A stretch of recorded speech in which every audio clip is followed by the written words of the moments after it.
Class. So in this lecture, we're just going to set the stage for the beginning of class and the beginning of thinking about the Americans and specifically Latin American culture. We're going to try to transport ourselves back to the 1400s and, just get a brief overview of what was going on in the world on how different cultures were interacting, and then how the American continent came to be discovered by the rest of the world. Because, what Columbus didn't discover America in the sense that there was nobody that ever lived here on this continent, right? We all know that there were cultures that were already here living and thriving, and we'll talk a little more about that at the end of the lecture. And then, of course, we have our discussions this week where we get to look at how the Portuguese and the Spanish came to be very influential in South America. So I want to start with this world map, and fairly recent world map as far. I think this is from 2017, but I believe this is an accurate depiction as far as we know of what the world looks like. And what I really like about this map is I like, it's a map that's denoting political zones and affiliations. And I don't really, I don't care about that. But what I like are all the different colors that I see on this map, because I look at it and I see all the different colors. And I know that all those different colors represent all the diverse and various cultures and people that we have that live on this planet. And if it wasn't for all of us being together, I know we have a lot of problems there, but by all of us, we'll say interacting then, with all of us interacting, that is how the world has been shaped. That is how history has been shaped. And, that really explains a lot of how we have came to be at this point in our human evolution and our human history. And then, that will help us see how we move forward in those positive and productive ways. So, okay. So this is the map of what the world looks like today. When we go back to the 1400s, 1500s, once again, we have to remember North and South America hadn't been, or the American continent had not been discovered yet.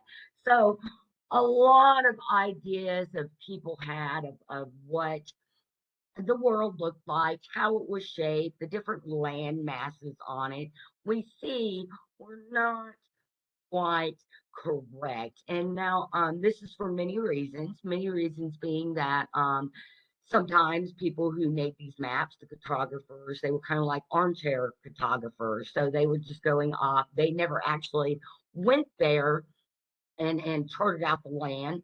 They just are simply looking at the notes from the explorers, the conquistadors, the other people that were there. And then from that information, they pretty much contrived their own view of the map. And then we also have to understand that when Sebastian Munster made this map in 1504, I'm going to speculate that absolutely most of the American continent had not been discovered yet.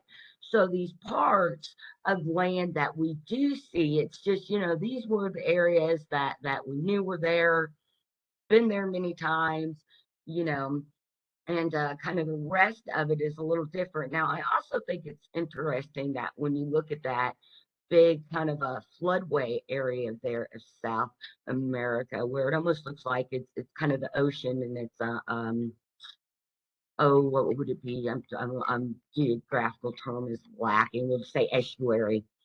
And our little inland sea there in the middle of the continent. And it makes me wonder if that has something to do with the Amazon.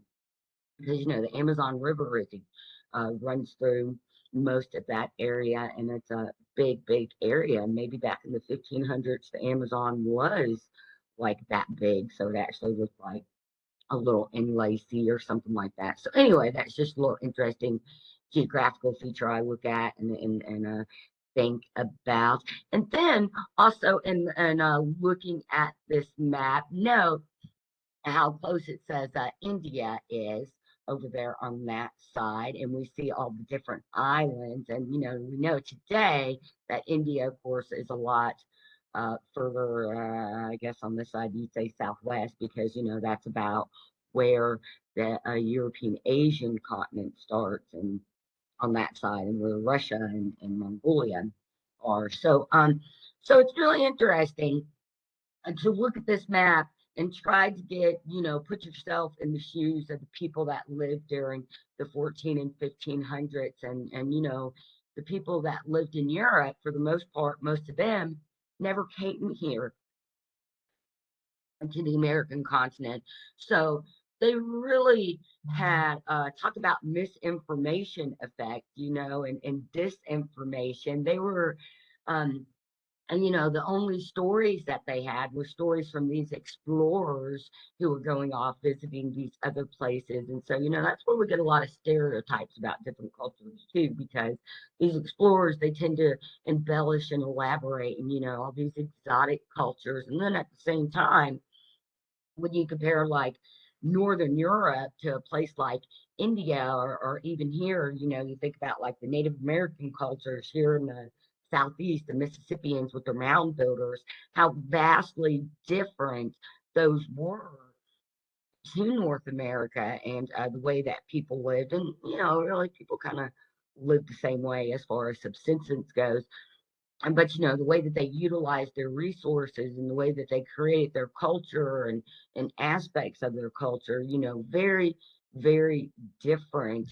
And so it's kind of easy to see how people had these very fantastical views of these other cultures. And then on the other hand, a lot of times the explorers would make stuff up, because it was like they couldn't go back to the king and queen of whatever the European country was empty handed. That just was not acceptable. The European country were in a competition a trade competition, looking for more resources, trying to get more land, trying to be more powerful. And, at this time in the 1400s, it was really about securing the trade route so that they were getting that stuff from other parts of the world, and other countries weren't. They wanted to be the ones in control of it. So if you came back and said, nope, we didn't find anything, just these, you know, Indians living in this village, kind of peacefully fishing and hunting, that just was not going to be acceptable. So they had to make stories up too. So lots of like I said, conflicting information, misinformation going on about all these different cultures. But we're definitely during this time, with all that misinformation, we also have the positive effects of that, which is that people want to know too. And so, we do start to see more people, more parts of the world and more cultures coming together and interacting with each other. That makes sense. And then this is just a map. I wish that would go away. I don't know how to get that to go away. Sorry, guys. All right, and so this is just a good depiction of what a colonial trading port looked like during this time. And of course, 1400s, we call them the age of exploration for what I just said.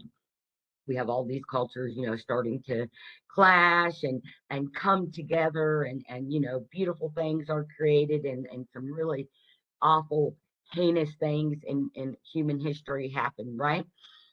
But this is just a good depiction of um what these harbors look like. And once again, trade and securing trade routes, that was the main way that cultures established themselves as powerful cultures, and as powerful cultures. And then in addition to wanting to secure these trade routes, another reason that Europeans started really expanding out into a little piece of the Eurasian continent there, and interacting with other parts of the world was because of religion too. So now, even though the eastern part of the world from America over, so the Eurasian continent, African continent, India, China, all the Far East countries, that's kind of one big land mass. So it wasn't uncommon for those cultures to kind of know a little bit about each other. But we have to remember that people were still very much isolated. They were absolutely isolated during this time period, right? They didn't even have a newspaper, they didn't have radios, let alone the internet technology that we had, right? Most people lived in little villages on their own, and it wasn't until you started getting closer to these seaports, these harbor, these trading port areas, that you started to see more of that cultural diversity. You started to see more of what we would call society, civilization, cities. You have universities and you have marketplaces, and you have the religious centers of all these different people, and all these cultures coming together and interacting with each other. So it's very important to or at least I guess European cultures thought that it was really important that they put themselves out in the world and dominate, right?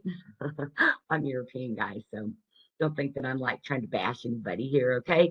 So one of the main products we can say at this time that everybody wanted and everybody was seeking out, especially in Europe, were spices. So I can get this too. You look at Europe, nah, very cold environment. I mean, some spices, but for the most part, they probably had a really bland diet. And then the more east you get, and the more that climate starts changing and you start getting those semi-arid and those arid areas, you start to see these different plants and vegetables and spices. And Middle Eastern cultures, Indian cultures, the Far East, like Asian cultures, they all, in my opinion, it's some of the best food in the world. I mean, I can see why during this time people were like, yes, we want to eat that. We want that instead of just the basil and rosemary. It's like, oh my God, curry, Thai spices, some of the best stuff in the world. So it's easy to see how we got addicted to that and wanted more of it. And then, with the whole idea of consumerism and this idea of trade equals power and dominance, that trade equals power and dominance, it was important for the European countries to try to get a foothold in that. Now, look at this map and make one note. So I think it's Malacca is how you say that. So Malacca here in the Songhai area of Africa. Now we have to look. So this was a very important area at this time. This was like one of those, economic port type hub areas. You had a lot of different things going on here. A lot of advanced culture. This is one of the major economic regions for Islam, Islam religion. And this was also an area that was very educated. It was an area that had a lot of gold and other precious stones. So, had, a main hub for those spices coming from the far East and those other products coming from the Far East. Now, note our little world map at the top. What do we see? This is the reason why Europe started exploring seaward, instead of trying to transverse the continent, because when we look at the map, we see they were blocked. They're landlocked by the Muslim countries. and by those other cultures. And so by trying to establish trade routes on land to go across those areas, because once again people on those border lines, they were still in contact with those other cultures, but you know there were probably very few of them that were actually coming in and saying, this is ours now, listen to us, which is Europe was trying to come out and say, this is ours now, listen to us, these are our resources, you must pay homage to us. And, that's not uncommon. We go farther back in ancient history and we see that, that's the reason why a lot of the cultures that existed in the 1400s came to be. It seems that part of being human and having culture means we want to go out and control and dominate others. So that's just a little psychological side point. Take that for whatever it's worth there. So, so they couldn't go across the land because that was really just too complicated, pain in the butt. So they decided, as they started getting more advanced in ship making and maritime type stuff, that's when they decided to start exploring out by sea. Now, two important things to note here. Portuguese is the closest to North Africa, so that's why I think it makes sense that they were the first ones to go. I bet the rest of the like other main European cultures knew about the, be like, oh yeah, Portuguese is going to start heading out, because I mean they weren't totally isolated to the point that people in charge didn't have communication networks. They did. They just took a little longer because people had to travel by horse or by foot. You know, but I'm sure people in other parts of, as far as powerful people went in other parts of Europe, they knew that Portuguese was going to start heading out. Of course, the Spanish knew. That's why I'm sure once they knew, it's probably like they were like the guinea pigs. It's like, all right, let's let the Portuguese go out and see what they discover, and if they come back successfully, then we'll launch our ships next. And just kind of seems like natural human thinking, right? And so we see how in exploring out, they did it a little at it. So at first they got to and that main part of northern Africa there. And then, eventually they discovered the Cape, so the very tip of Africa. And then from there is when they started traveling more east and they got to India and the Spice Islands.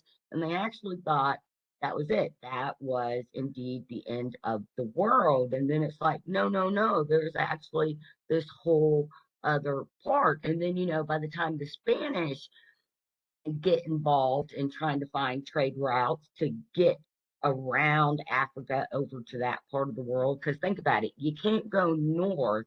They already knew that by going north, aside of not knowing Antarctica existed, they just knew that was too cold. You can't really get ships through that way for long periods of time. So that's why they kind of took that gamble and said, well, wait a minute. We know the world, we no longer because they thought the world was flat. I know we're back to thinking the world is flat again, but we have to, at this point in time, will humor their mentality, right? So they thought the world was flat. They started exploring and realized that, hey, if you go far enough west, you're going to eventually end back up here in the east. They finally figured out that the world was round, and that's one of the reasons they were able to. They just didn't really know the distance. They're like, well, we don't really know how much ocean is in between there. So Columbus and the Spanish were really taking a risk by going west. I'm sort of, yeah, by taking that west route to get around to the east. And then, lucky for Columbus, he actually, stumbled upon the Americas, and Columbus didn't set foot on the American continent. He was kind of out there in the Caribbean. So most of the islands in the Caribbean are what he discovered: Cayman Islands, Jamaica, and Salvador, which is El Salvador now. I think it might be named something different. Cuba, but Puerto Rico. But that area of this side of the continent. And so And yeah, and so it's just interesting to note that everything started right here. I kind of skipped ahead in our lecture there, didn't I? I think I just gave us our whole lecture in just like 5 seconds there. And so once again, the reason that Europe was coming out was because of these trade good products, and we'd already set up a system of barter that was monetary. So, that idea now of gold and gems and wealth was very enticing too, because the African continent is one place in the world that has a lot of gold and silver, and especially rare gems, and those have always been something that have been considered very valuable products, right? So here, once again, we just see some pictures of Timbuktu, the port of Calcutta, and like I said, these areas they were very advanced for the time, very civilized, educated areas, but they were mostly Muslim and definitely controlled by the Islam faith.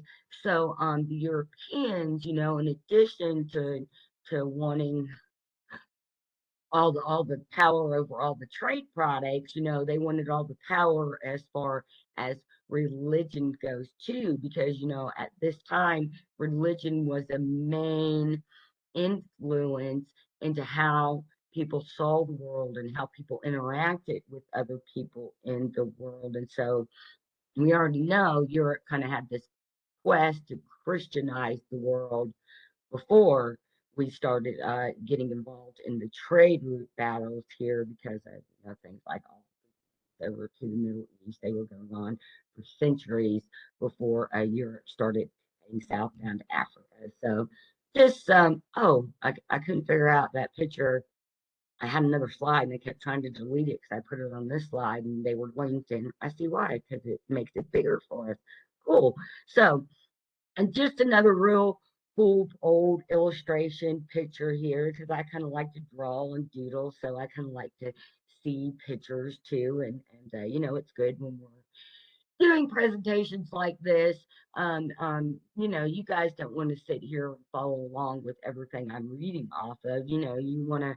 I'm trying to paint the picture. I'm trying to like put us there. Can you hear the ocean? You hear the people talking. You hear the sounds. You hear them building the ship. You really want to try to submerge yourself into what was going on at this time period.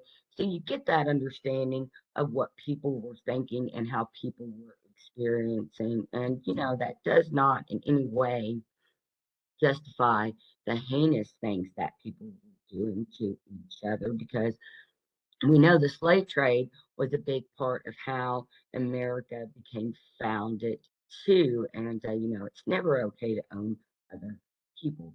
And so what we see there, once again, is, we have, like I said, we know the Muslim culture, the Ottoman Turk at that time, were in charge. We're basically the ones in charge of most of the Eurasian continent there. And so since Europe wanted to get to Asia, they had to go by sea. So basically, what this meant is that they had to start getting better ships. So they needed to have better engineering so that their ships would be able to withstand whatever harsh conditions they were going to encounter by trying to find that new way to get to East Asia. And then, of course, and that also means that they had to have some kind of guidance. So this is when we start to really see detailed charts made up by navigators and mathematicians, based on, think back to that map. That so based on the information they knew, they were trying to make up as many maps that they could to help the sailors navigate. And then that meant, of course, they needed some kind of tools to help them navigate too. So this is where we see things like the compass and the astrolabe. Oh, I wish I had a picture of that. So the astrolabe is it actually came from a Chinese culture, so they kind of borrowed it from the Chinese. And it is kind of like this ball with think of like these rulers all over the outside of it, and it's I can't remember exactly how you use it, but it's like a compass. You hold it a specific way, and it shows you like the different patterns, constellations. That's what they're called, star patterns, constellations, and like the planets and stuff. And so it's another way to help navigate, and it's actually was more sophisticated than just your compass with your northwest, southeast bearing. You know, the astrolabe kind of gave you more of this like longitude and latitude before we named them that. Pretty cool. And so here we just see some illustrations of what those ships look like. And so, once again, try to imagine yourself sailing on one of those for weeks, for months. You know, you got scurvy, you're have to hydrate it, you're sunburned, you're crazy. I'm sure, you're going mentally crazy. And we see that with a lot of stories we hear of what really happened when some of these ships finally reached land. These sailors did go nuts, and they would just start automatically raping women and like killing people. And it's like, oh my goodness, not even hi, how are you? What's your name? They were just like instantly running amok. And I'm sure, once again, that had something to do with the conditions that they were in, and that they probably did, they obviously cracked, and a lot of them went insane. But still, pretty cool to look at these different pictures, what the ships looked like at this time, especially when you think of like what are modern maritime engineering equipment. I'm not sure what to call them. Boats look like. These are definitely cool. And to think that, people survived the ocean in these, and, it's just wood and probably just hemp sails. And so the ocean can be very harsh, right? So it's a lot of people got lost, a lot of lives lost, a lot of ships lost too. But it's just really cool to look at. If you ever seen an old one of these, or an older type, I don't know if they have any of this old still around, but old type ones from like 17, 1800s, really cool to look at. And so basically, what we're just seeing is that technological progression at the time. And so, like I said, Portuguese were the first ones to venture out. They were trying to get to India. As far as they knew, India was the end of the world. That was where all those spices were coming from. And it's very funny. I think it was I can't remember if it was Da Gama or if it was Magellan, but one of the explorers. And when they got over to India, they were asked, it was like, what are you here looking for? And he's like, spices and Christians. And they kind of laughed, and they said, well, you're fine the first one, but not the second one. And oh crap, I wish I could remember what I can't, but pretty funny story. Just even, not knowing who said it, it's still funny to hear that. Look, I'm looking for spices and Christians. And they're like, you're fine spices, my friend, not Christians. Just funny. And so, like I said, so, they had to get around Africa, and they finally get over to the Arabian Sea, the Indian coast. This is, they figure out, all right, this is it. We found it. We found the Mecca of spices. And so, what do they do in typical European fashion? They say, now this is ours. And they take control of it. And of course, it was just had to do with guns and seamanship, because the Portuguese were more and technologically advanced. And pretty much what that means is, they just put their set their ships up and like blocked the ports, and probably just bombarded them with like fireballs and cannonballs until they kind of destroyed everything, which seems to be kind of what the Europeans would do when they would go into other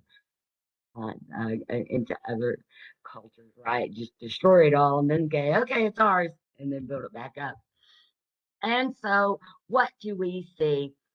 Of course, like I said, people weren't, the common man, like people like you and I, we would have just been living in a little village and probably not, and had no idea what was going on in the outside world. We were just still thinking monsters lived over the mountains. That was kind of what most of people in Europe, their mentality at the time. But, and once again, the powers that be in these different cultures in Europe, they had communication networks. They knew what was going on with each other. So once word started to spread of the Portuguese success, that's when we have the Spanish coming in. That's when we have Columbus. That's when we get. Oh, see, I knew I was wrong. When I said Magellan under Portuguese, my brain said, no, that's not right because Magellan was Spanish. But then we have Magellan, and of course, he's the one who successfully went around the world. So somehow, he went from the tip of South Africa to the tip of South America, and then, they discovered the Philippines, and that became a major trading base to connect the world.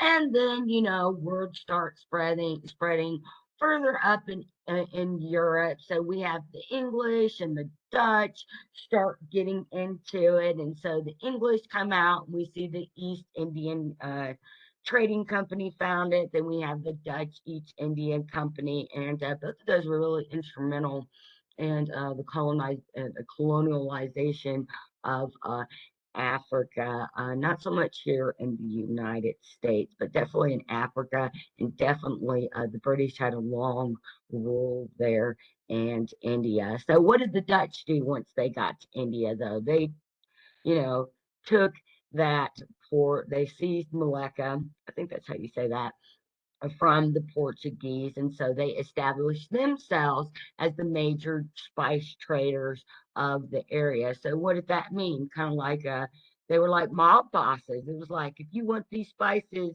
you have to come through us first. That's really the mentality that was going on there. That's the reality of what was going on there. And it's like, and you try to bump us off, we're going to bump you off. Yeah, they were totally like little mob bosses at the time. And so when it came, so the Dutch may have the Dutch, the British had a big influences these areas. When they start getting more to Southeast Asia, they really didn't have as much power and influence, and that's because we'll go with China, especially.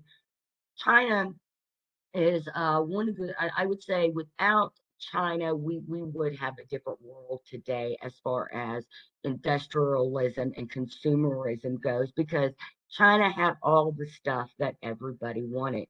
China was making all the stuff everybody wanted.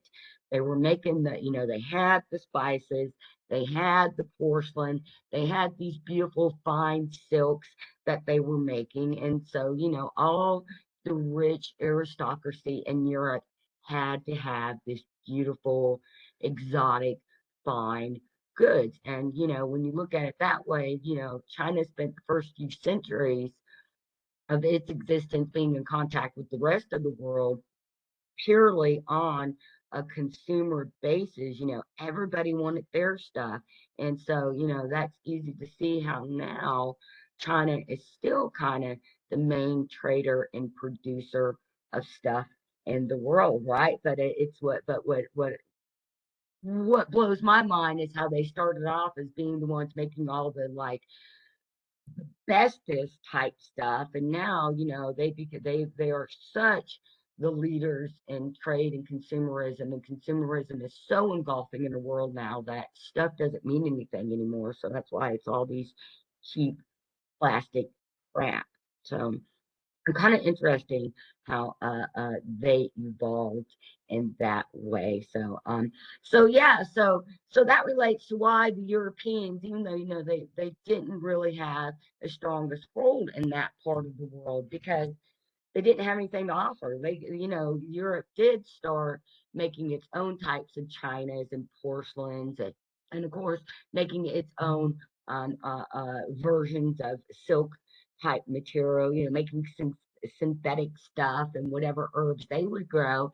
And they're like, hey, China, we want all your stuff, and we've got these like crappy knockoffs that we're going to give you. And that's exactly how the Chinese emperor looked at it. The Chinese laughed at him and said, really? You want us to buy that junk from you when we make all this beautiful stuff? No. And so and so fast forward to like about the 1700s, that made the British mad. And so that's then they started the opium wars, and they pretty much were giving Chinese people opium and keeping them drugged up and making them get addicted, and to open it to opium as a way to like force the Chinese emperor to do trade with them and actually let them set up trade ports. But yeah, so once again, it all started because everybody wanted this beautiful stuff that people were making in China. And Chinese, they had all the power in the situation, so they were like, whatever, take our, buy our stuff off of us and get out of here and leave us alone. Was kind of their attitude. And they were Buddhist too, so of course it was like everything's in, everything's good, just take it and go. And so, oh, like I just said, so religion, once again, religion was already well established in Southeastern Asia. Their kinship, social leadership systems were established, because we have to remember that when we look back at the evolution and development of human civilization and human cultures in general, like all of us, Southeastern cultures were advanced before anybody else. They are some of the oldest systems, cultures in the world, and they're still these old systems that still exist today. There are many cultures during this time that were wiped out, and we have no evidence of them because, once again, how many of those cultures, they were just bombarded by cannon fire until pretty much everybody was dead, and the Portuguese got to, or Spanish got to step on land and go, okay, it's all ours now. You know, that did happen. Their culture's totally wiped out. There are things about human history and human evolution and development we'll never have a clue of because of folly on the part of these early humans. But at the same time, even though we have these very established and long traditions in this part of the world, they were open to foreign concepts. They were open to learning about other parts of the world. That's in Korea, and they actually they were really interested in the Catholics there at first, and I can't remember what happened, but it was like, these Buddhist monks, these people in the Southeast Asia, when they first sent over the Christian missionaries and diplomats, they had these enlightening discussions where they would talk about the similarities and differences, and it wasn't all like a lot of what the Spanish did here in the Americas, where they really were just like, convert to our religion or we'll kill you. That happened a lot in the South and the Southwest, places like Texas, Arizona, New Mexico, Mexico. And so it's just really interesting, once again, to kind of look back in time and see how these different cultures were interacting with each other and how they were sharing their cultures with each other. And, I think a lot of us tend to romanticize the past, and we think that humans were somehow different in the past. And I'm like, no, I think people have always kind of, human beings, we have traits that have always been present in us. And so we see things that were going on in the past that what we still have remnants today. Basically that conflict of how we can't just seem to get apart, get away from our differences. Now, not all of us, just like at that time, a lot of people who were interested and wanted to learn how to work together and how to blend the cultures. And they weren't just all about, raping, pillaging, plundering, running amok, and death and destruction to all who oppose them. And, we still see that with humans today, right? We still have people that want to go out, cause a lot of trouble and chaos and make life miserable for the rest of us. And then you have the other people that are always wanting and willing to work together. And I think that's because that is the main trait that makes us human. You know, being human does mean that we're here on this planet experiencing it and living it together. And, we would all fare much better if we would do that in positive and productive ways. And that doesn't mean we have to agree with what each other says. It's those differences and that conflict is where we truly learn and grow and develop and evolve. It's just handling that conflict is where we get tripped up as human beings, and that's because emotions, and that's a psychology lesson, right? And so when it comes to Southeast Asia, like I said, they were really advanced technologically, but when it comes to society overall, very simplistic, just like the rest of the world. They were agricultural based, of course, Um, during this time they were starting to of course become more agriculture because demand supply and demand. So, as more parts of the world were discovering them, that kind of put a little more pressure on them to start producing more spices than other products. And then they had Southeast Asia, they had higher standards of living than in other places. And some of this because on these islands they had smaller populations of people to take care of. So it was easier to share and split those resources. Where as you start to get more into the mainland, like say China, and closer to like China and Korea, Mongolia, India, all the little border area in between there. And you start to see more people isolated, more people living in poverty, just like you see in any other part of at this time. However, in Southeast Asia, we do see, as far as gender differences go, now in Europe, of course, women were, it was very patriarchal society that had a lot to do with the Catholic religion.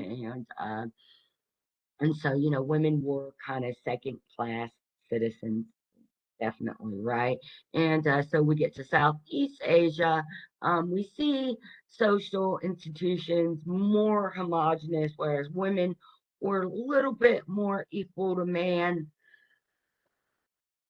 excuse me, to men, but not quite in the legal sense. They had a lot more social mobility, but once again, just like women in Europe, they couldn't do specific things, couldn't own land, couldn't, get an education. It was really only the very wealthy women throughout history that were able to do things like that. And then, of course, they got a lot of grief at that too. But really not so different from European society. The differences are once again in just those expressions because the people look so different. The things they were making were so different. The area of the world looks so different. That's once again where you kind of see conflict come into play because that was a scary thing for the Europeans. So, when you don't understand something, or at least their mindset seemed to have been if they didn't understand it, so that you just destroy and conquer it, right? That you create understanding. I don't know. Anyway, it's interesting that these other cultures really advanced, but they weren't, really as brutal. Now, I'm going to back that up because Islam, they've had their fair share of battles just as much as like European, Asian, right there, Europe, Middle East. They've always seemed to clash with each other. And then, once they start getting down into the African continent, is when you really see a lot of clashing. But more clashing came about there because of colonialism and all these different European countries wanting to control African continent. And, it's such a vast continent. It has so many different cultures that by Europe coming in and dividing out the land and saying what it is and is not, really speaks volumes to why Africa is one of the African continent is one of the most diverse and prolific, pieces of land we have. Yet, there's so much, a lot of conflict and turmoil there because of how Europe treated it. Got there, the land and the people.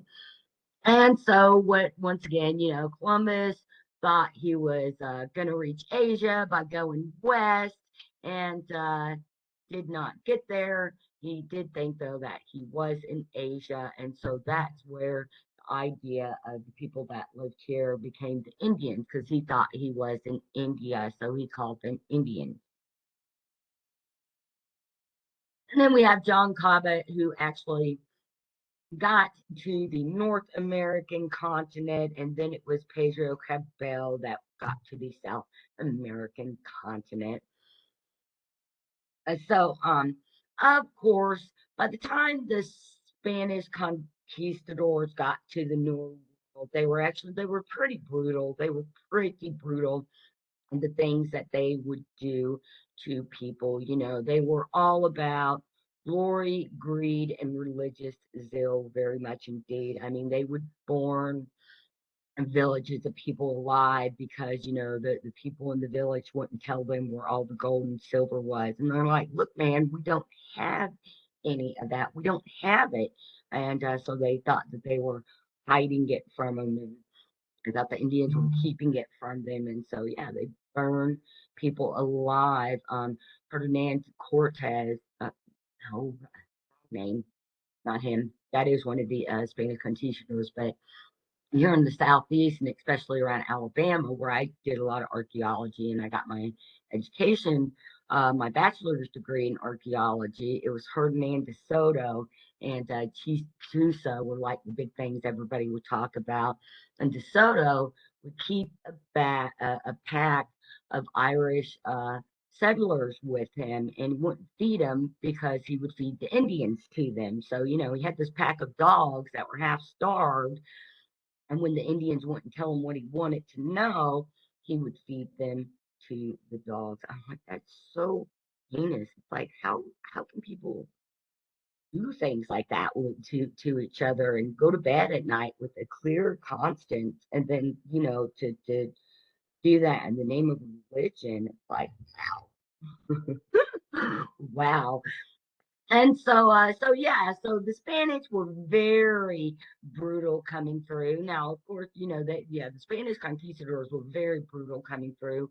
Portuguese, I'm not going to say they were any less brutal, but they were definitely more interested and the consumerism aspect of it. So, they were about looking at the resources and seeing, they came and looked around, especially down in South America. They started to get these new type of spices and resources, things like sugar, things like coffee, things like cocaine, and don't laugh at that because, before cocaine has been an illegal substance since maybe, let's see, marijuana and since the 30s. So I'm going to say cocaine since maybe like the 40s to 60s might be when that became a controlled substance. Before that, cocaine was a big, especially in the 17 and 1800s. That was something. It was originally in the soda Coca-Cola. That's why it's Coca-Cola, because it had cocaine. It propped and advertised itself on this great adrenaline rush that you get off of it, and things like laudanum, things like opium, morphine, heroin.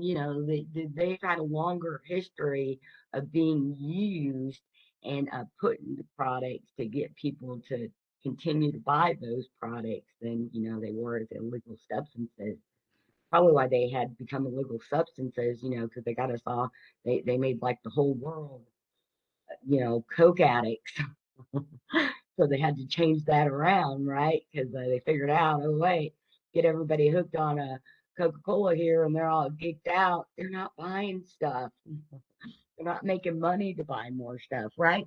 So the Portuguese, what I'm trying to say here is that the Portuguese went about it as more as a business sense. Once again, they were still doing pretty ugly and heinous things to the Native American people, and this, of course, is one of the main reasons the African slave trade got established over here in the Americas. We had it up there in North America, but it was these a lot of these sugar plantations in the Caribbean and in South America were mostly ran by the African slaves, and that's because not only were the, excuse me, the Europeans.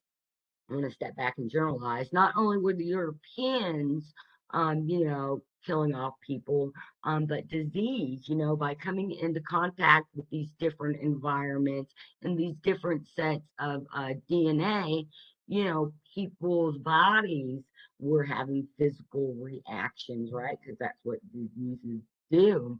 And so we see a lot of the indigenous population was killed off. So the Europeans, well, they weren't going to work the plantations.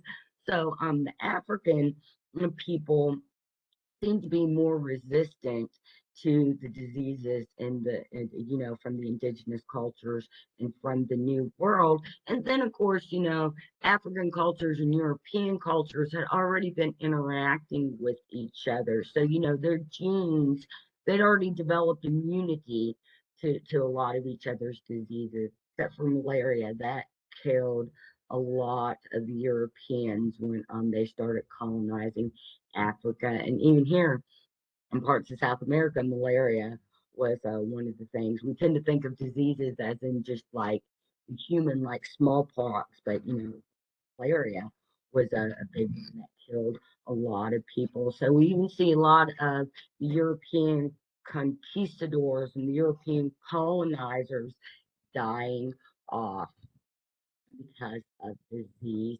And so this is really a great picture. I wish this one would go bigger, but what we see here are two different examples of what happened when the cultures collided. So this picture at the top, this is what the Spanish conquistadors were sending back to Queen, what was her, Isabel and Ferdinand, I believe, Isabella and Ferdinand. Oh, they came and they're these wonderful, kind people who are reaching out to these sweet, savage native people that just need religion and just need to be shown how to be civilized. And then we look at the bottom picture and we see the picture of what the indigenous people drew.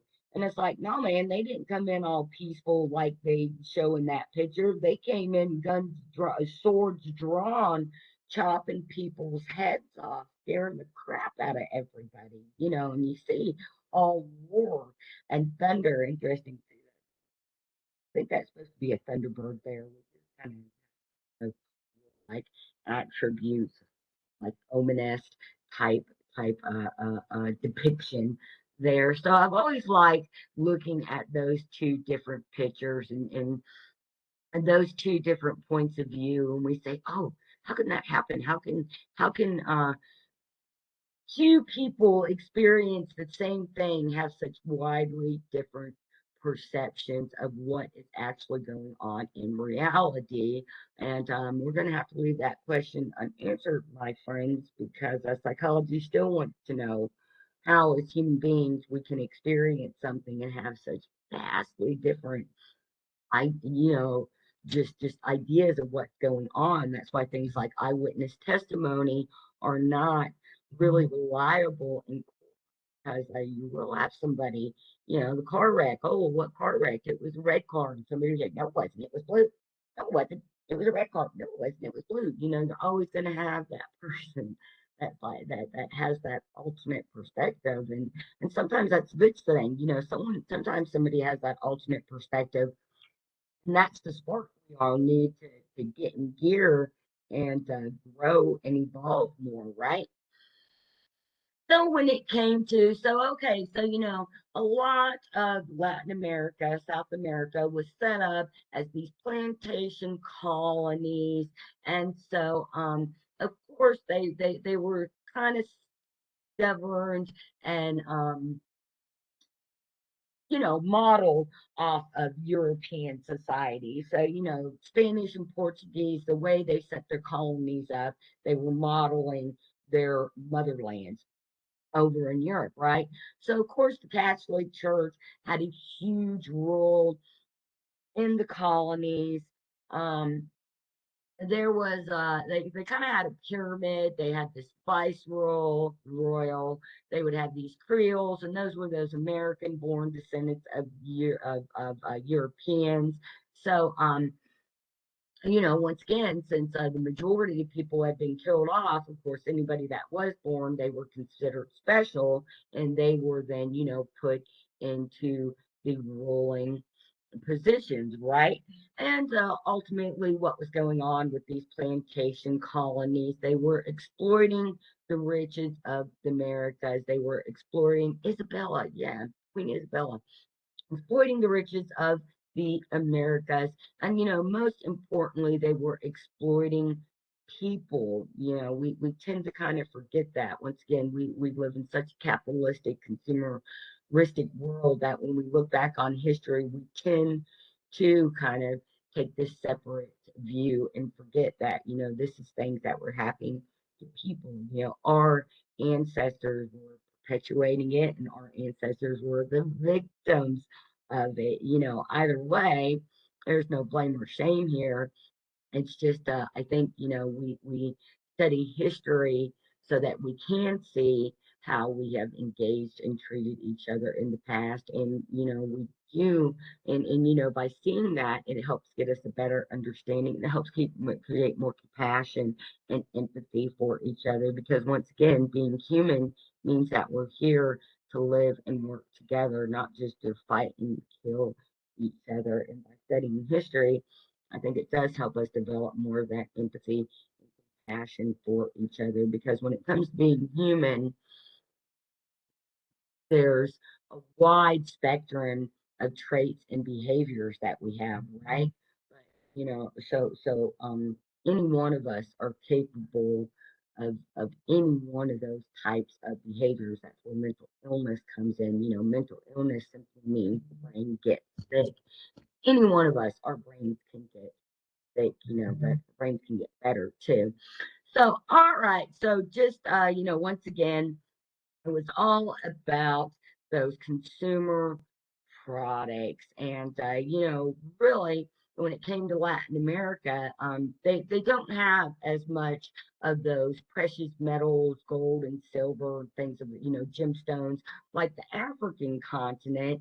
So really, agriculture, those plantations, the sugar and coffee and cocaine were more financially, economically rewarding for them.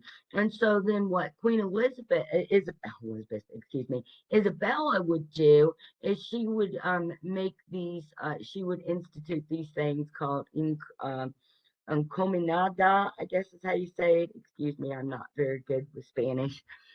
But basically, she would give people land grants and people as laborers. Now, what that meant is that she was sitting over in Spain on her throne. Someone was showing her a map, that crudely drawn map, and said, "This is where we are. This is so and so lives here. So and so lives there." And she said, "Okay, we'll give that piece to this person," and then they have to sail over to South America and execute that plan. And because of the disconnect in the communication system there, that's why a lot of people were running amok over here, because they were totally unchecked. They were putting themselves in charge. It's kind of like the purge gets power, like politically, economically, and socially, other than just a night of running amok. It's like they were just totally left to run amok on their own. Crazy to think about, isn't it? And then, once again, it's crazy to think about because now, as I'm drinking my coffee, that has sadly no cocaine, but sugar in it. How, the actions of these people at this time did create more of this the global connect and shape the world into the one that we have. We can't imagine what it's like. I know there are a lot of people who don't drink coffee and stuff like that, but and there's a lot of us that can't imagine what the world would be like without some of these commodities, these basically consumer products that we depend on in our life, right? So, of course, the success, just real quickly here, trying to look of looking at the English up in North America and in the Caribbeans. Of course, they see the Spanish, Portuguese being successful with their sugar plantations, and so they want to get in on that too. And so, they start competing with the plantations and, they start making these fabulous profits. See, this is what confuses me when we talk about these time periods. It's like, how were people making money? Where was all this money coming from that these people were using to buy all these products? You believe the narrative and people were living in these little isolated villages and totally poor and only around these port cities people had money and stuff. It's like, how did this really out? And the lack of communication, kind of crazy to think about, but it makes more sense when somehow they got people out of their isolation and into cities, and that's really when it started. Once urbanization, when you made people leave the rural areas and grouped together in these cities. That's what did it. And it's just, I mean, I guess it was so exciting and so different. People were tired of living in the woods and hunting their own food and living off of, roots and stuff like that, that it was just very exciting and appealing to go live in a dirty city where people walked around and pooped because I guess somebody else cut the meat for you. So interesting to think about how civilization and industrialism came about. But, those are some of the things it makes me think about, especially that profit. It's like, what is all this money that these people were making and where was it coming from? Like, no different than today. Everything's online and it's just numbers on this trade and stock market. I'm like, what does that really all mean? So anyway, I took that little side tangent there, just a map to let us denote those trade patterns there and what were these trade products we see. So, cacao, coffee, cacao there, that's of course chocolate. That was a big thing. I was looking to see if what else they had listed there. But yeah, those trade routes, and then just a picture of a sugar plantation. Now, once again, we got to take this on the perspective of the artist. It kind of looks like, oh, those people don't really look like they're having too bad of a time, refining the sugar there. These were really harsh conditions. These people worked long, laborious hours because they were slaves. So, they didn't get any breaks. There were no OSHA standard, no labor laws. There was basically someone standing over them with a whip making them do the work. There were stories of people when they would get the sugar cane to the mill for that crushing and grinding. You see that big stone there in the background. People, you see that they're like pushing stuff into that big stone there. That's that big round white thing behind the guy who's pouring the sugar into the pot there. People would get our limbs stuck in those things and have them ripped out. And, rather than getting medical attention, sometimes they were beaten to death because they wouldn't get up and keep working. Sometimes they died instantly. No different than some of those stories you hear in the early days of industrialization when they start making, they have these big factories with these machines, the conditions that people lived in because, it's still very much this slave type environment, and especially during the 1500s, because, once again, these people had nothing to protect them from what these outsiders were coming in and doing to them. And, their only options were, live and work or die. And I often wonder, it's like, oh my God, how do people live through those type of things? Why would they want to live through those type of things? Because that's the endurance of the human spirit. That's we do want to live and we do want to be here. And these people, they weren't dumb, they weren't stupid. They were trying to figure out how to get themselves out of this situation. And I guess when you look at it, somebody came into your house and said, "This is all mine. You're stupid." They rape your wife, they kick your kids, they kill your dog, burn your house down, and then they make you a slave. Are you going to give up? No. The human spirit is like, we're going to show you guys, we will get through this and we will overcome this.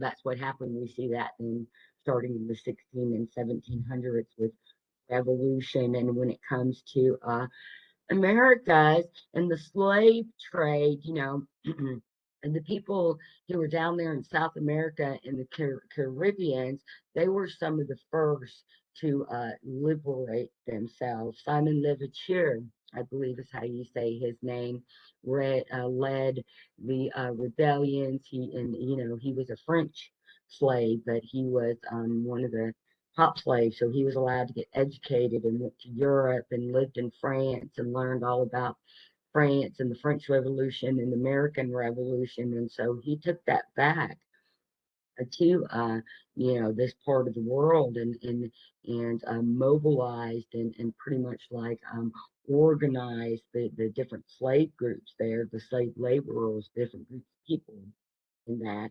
And that just sparked the revolution, and they were able to get rid of the slave system. And then that was kind of a good thing because they got rid of that. And then for a long while, the people there in South America were in charge of their own plantations and actually, making the stuff and generating wealth. But then we have that new wave of, even though the Spanish and Europe and stuff, they were still very much stronghold. It was more like a commonwealth. I guess you can kind of say like with Puerto Rico, and how as America we're kind of just like their big brother, and we just kind of oversee them. Once they were liberated, they just kind of had these other cultures, kind of overseeing them. And then at the same time, by that point, we're talking 200 years of these cultures interacting with each other. Even once, they gained their independence, it wasn't really feasible to just kick people out of the country.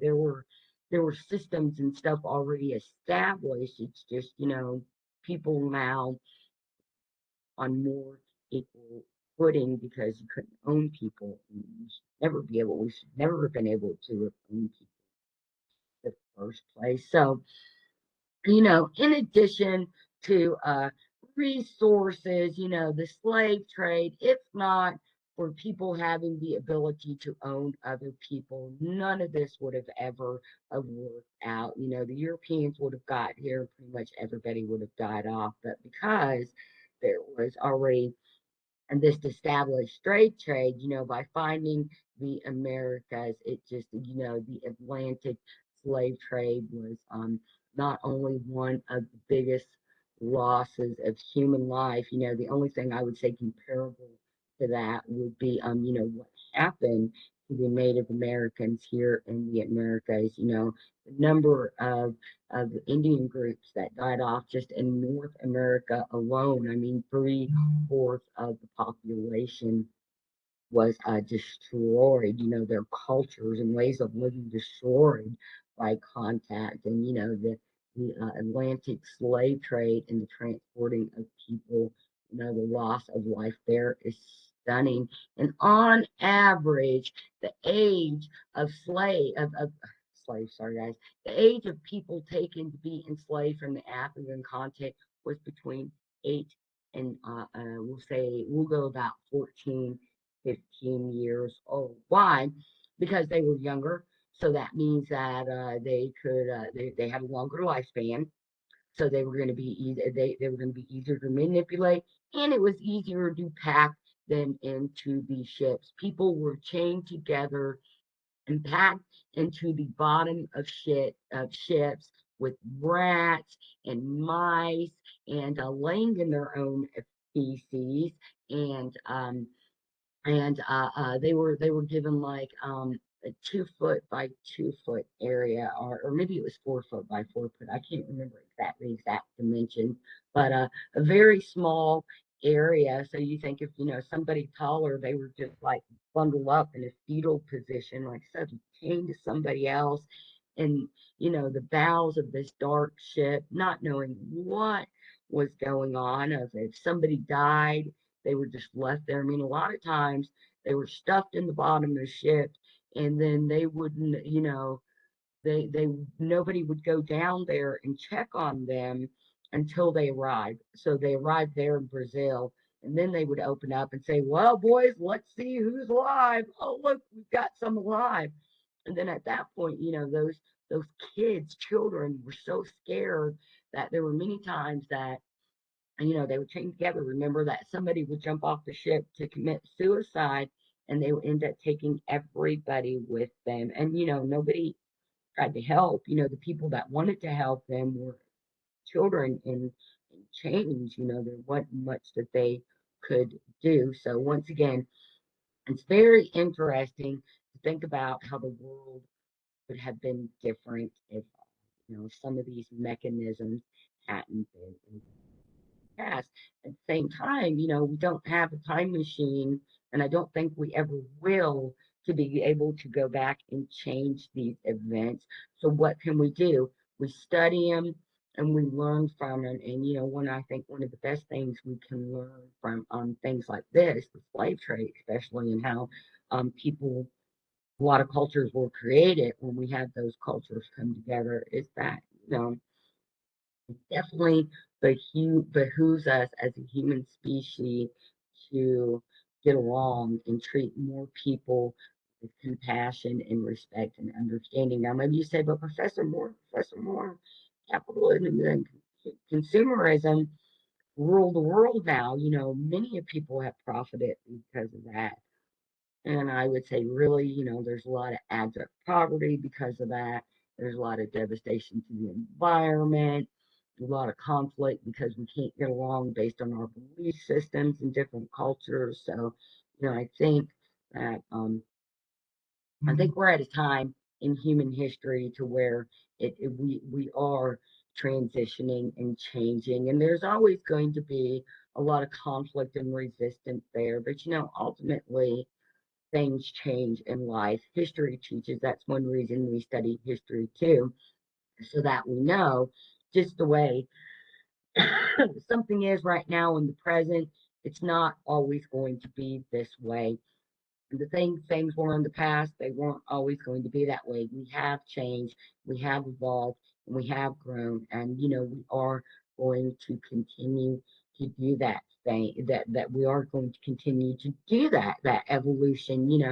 Just I think a lot of people would agree that we can find new ways to do that, so that we're learning and growing in new ways, and we're not just rehashing the same old conflicts, cruelty, and negativity onto each other. There are ways, there are other ways, right?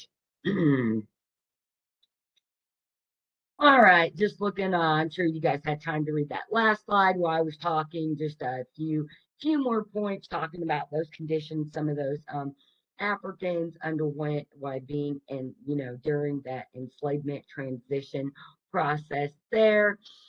And then, of course, the slave trade had positive and negative influences on the African continent too. You may have heard that argument. Well, some Africans owned each other as slaves. Why was that a bad thing? Because owning people is a bad thing. Other cultures in the world believed it too. The Greeks actually, were really big on the slave system. That's where America began its democratic, founded most of its democratic principles. Hence why we began with slavery too.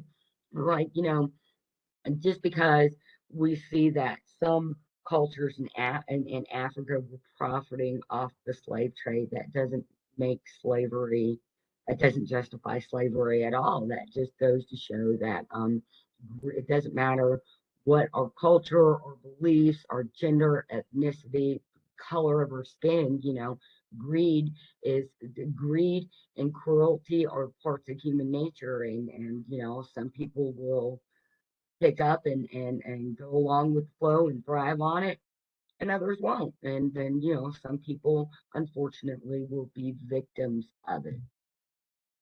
All right, and just a picture of Fort. And I believe you do say that Jesus because it's Puerto Rican. I don't think it's Fort Jesus. I think it is the Hispanic. Jesus at, and I believe that's Mombasa is how you pronounce that. And so just a good kind of archaeological architecture here that we're looking at, because this was a symbol of European power on the eastern coast of Africa. So, and so that's another way that we see us as humans, exerting our power and our need to dominate and control others. We see it with symbols that we make, and then this huge protective stone wall was definitely a message to to other cultures that, this is ours, we own this. This is our wall. We're blocking everything else out. We have to remember though, when we make walls to block other people out, we're also blocking ourselves in. So take that for what you want. So, all right, guys. So that's pretty much wrapping up our lecture. And then, as I've already kind of said, when it comes to the culture, we've spent this lecture looking at the evolution of the world today. Really, we're looking at how all the different cultures that we know, love, and live with came to be, came to be and came to know each other. And so we see when it comes to the other part of the world that, they kind of all grew. You think of it as human development. European cultures, Muslim, Asians, African cultures, in many ways, they kind of all grew up with each other. They all knew each other. They were all familiar with each other. When we get here to the Americas, the cultures here evolved independently from the rest of the world. And you see varying dates, but trust me, guys, I was in archaeology.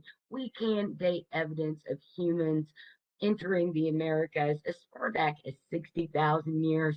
In fact, there are even theories that suggest it goes as far back as like 80,000 to 120,000 years ago.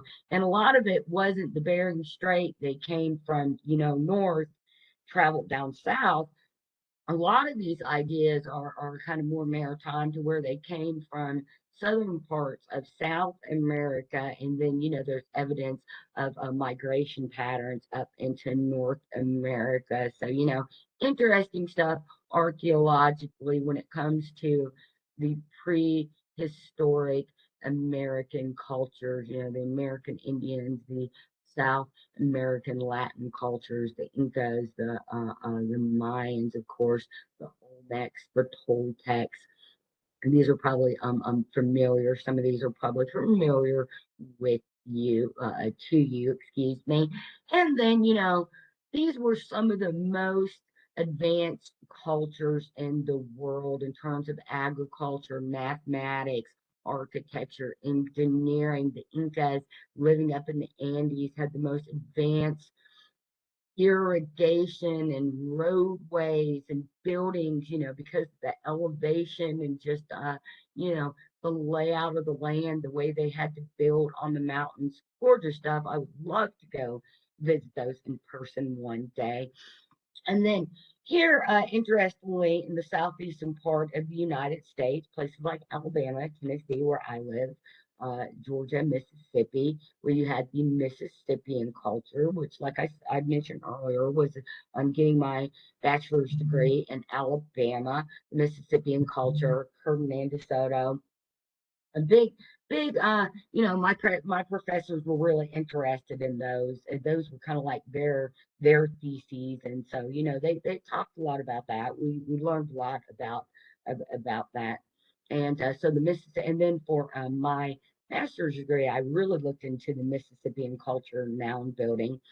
And so it's interesting that, there are archaeologists, scientists, anthropologists that speculate, the Mississippian culture was very advanced. It was so advanced indeed that, if the Spanish would have just held out for one more decade, they said and if 10 more years, the Mississippian culture would have discovered that there were other parts of the world and would have had good enough sea maritime transportation that they possibly would have went to Europe first. And there are actually theories that suggest there is evidence of Native American cultures here in America actually visiting over there in in Europe before Columbus even got here, which leads to some of the speculations why Spain would have taken such a risky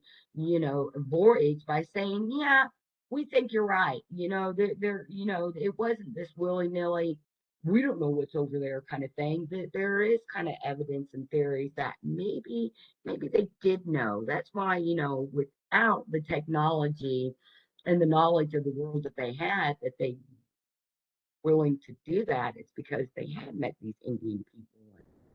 And, back then it was still, secondhand word of mouth stories. And so, anyway, it's just interesting to note that, if the Spanish hadn't got here, what the culture, how much more advanced the cultures would have been in America.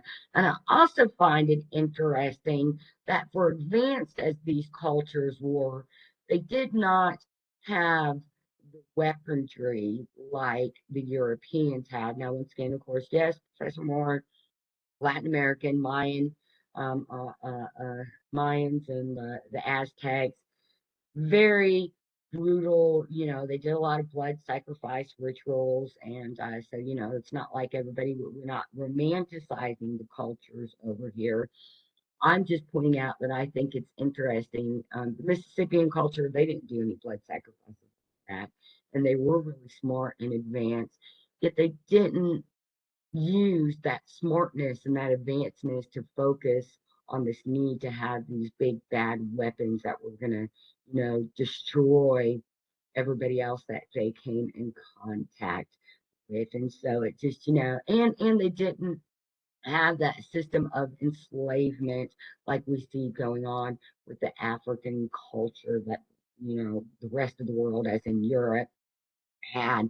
And so I just think that is very interesting. And it makes me wonder, when it comes to these ideas of advanced and civilized and culture, that, not using brute force and enslavement, like that's not a part of it. It gives me hope, I guess, is what I'm trying to say. It gives me hope that as human beings and looking back through history and looking at some of the brutal things we've done to each other, the heinous things we still continue to do with each other, that, we at least have hope that there is another way, and hope that there can be another way, because that's why people in the past lived through slavery, the people that were enslaved. That's why they didn't give up, because as humans, we do have this thing called hope, and hope that things better and will be better. And so, I like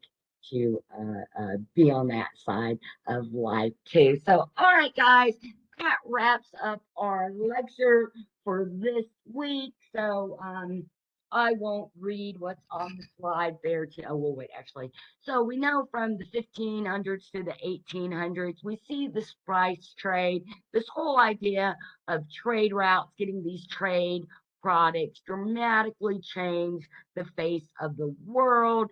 That was good for commerce. That was good for the introduction of new products.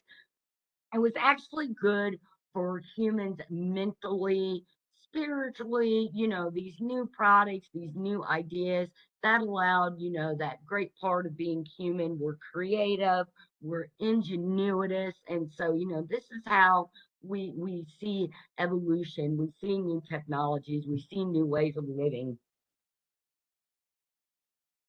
growing and learning. However, that was a really bad thing for the cultures in America and in and on the African continent.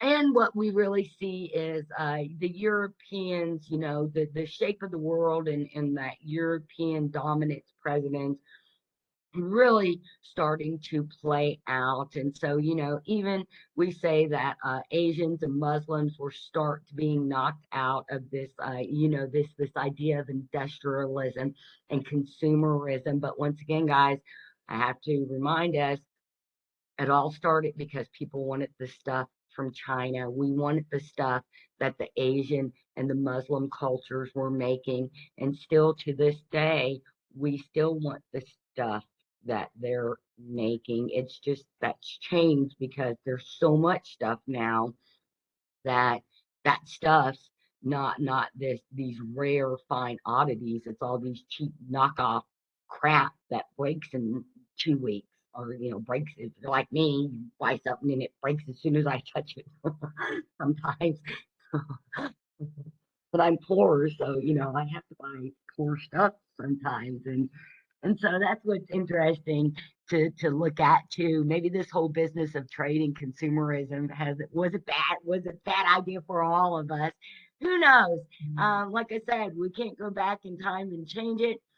We can only look back and learn and grow from it. So that wraps up our lecture, guys. Make sure you're active in the discussion 2 days each week. Make sure we're always going to have two discussions. So you want to make sure you always get in your number of days and posts for both those discussions every week. We'll definitely have a lot of opportunity to talk more about the Portuguese and the Spanish and the indigenous cultures here in America this week. Make sure you're getting in those citations and references and your discussions and in any papers that you write, because we use those as support to our ideas. Make sure you watch that basics of APA video, please. There are some I go over the, just like it says, guys, the basics of APA to help you with those citations and references. Students always have trouble with that. We all do, guys. It just takes a matter of getting used to learning how that formula works. And so that's it, guys. Reach out for anything. I am here for whatever you would need for class. Thanks so much, guys. Bye.